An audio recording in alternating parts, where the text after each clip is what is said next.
అల్లరి ఆశల ఆరాటం రెచ్చిరేగుతుంటే తుంటరి చేతుల పిల్లాడా తడిమే పనిరద్దు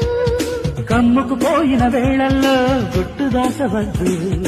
ఒడిలో బంగారు చేప పడితే నీకంతటి ఊపా ఒడిలో బంగారు చేప పడితే నీకంతటి ఊపా తడిలో అందాల పాప పడితే పులుసవుతది చేప ఇది ఏది వాన? అబ్బబ్బా ఇది ఏమి వాన చిటుకులు తెలిపిన చిటపట చిలుకులు పిటపిటలాడిన పరువపు తడుకులు